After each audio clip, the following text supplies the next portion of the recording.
ქუთაისის მერიაში ვაკანტურ თანამდებობებზე გამოცხადებული კონკურსის მეორე ეტაპი დასრულებულია. მეორე ეტაპი, რომელიც ტესტირებას ითვალისწინებდა 401-მა აპლიკანტმა გადალახა. ტესტირება ეროვნული სასწავლო ცენტრის მიერ ჩატარდა. ბარიერის გადალახვის მიზნით კონკურსანტისათვის 42 ქულის მიღება იყო საჭირო.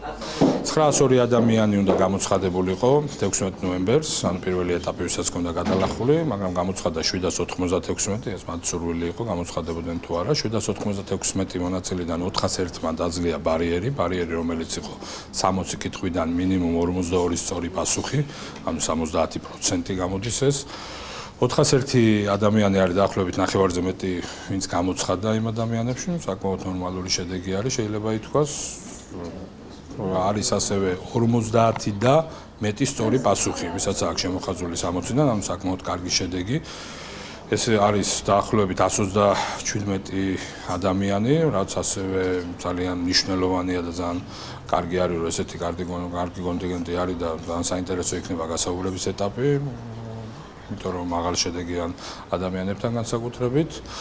ასევე უნდა ვთქვათ, რომ 131 ადამიანი იყო დაქვემდებარებული ატესტაციას, ანუ მუდმივად დანიშნული ვინც იყო და ვისაც კონკურენტი არ ყავდა, არამედ უბრალოდ ატესტაცია უნდა გაევლოთ. 131 ადამიანიდან 78-მა შეძლო რომ გადაელახა ბარიერი, დანარჩენმა 53-მა ვერ შეძლო გადალახვა და ძალიან საინტერესო ინფორმაციაა საზოგადოების, რომ ამ 53 პოზიციაზე მალევე გამოცხადდება კონკურსი, ანუ ის ქუთაისის მერიაში კონკურსი 179 ვაკანტურ თანამდებობაზე გამოცხადდა. კონკურსის 3 ეტაპად განხორციელდება. საბუთების გადარჩევისა და ტესტირების შემდეგ კონკურსის მესამე ეტაპი გასაუბრებას ითვალისწინებს. საკონკურსო საატესტაციო კომისიის თავმჯდომარის დავით ვალის განცხადებით გასაუბრების ეტაპი 25 ნოემბერს დაიწყება. ჩვენთვის ძალიან მნიშვნელოვანი არის მათი უნარების წარმოჩენა, კომუნიკაბელობა, დარწმუნების უნარი, კომუნიკაცია, ასევე ჩვენ დამატებით საკვალიფიკაციო მოთხოვნებით განსაზღვროთ თითეული პოზიციისათვის დამატებითი კანონების ცოდნა.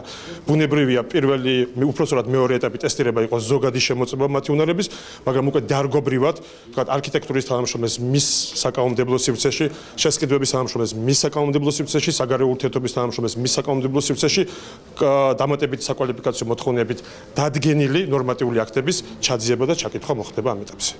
კონკურსი ქუთაისის მერიაში არსებულ ვაკანტურ თანამდებობებზე 20 ოქტომბერს გამოცხადდა. კონკურსის შემდგომ მერიაში შტატით გათვალისწინებული 340 და შტატგარაში 34 ადამიანი იმუშავებს.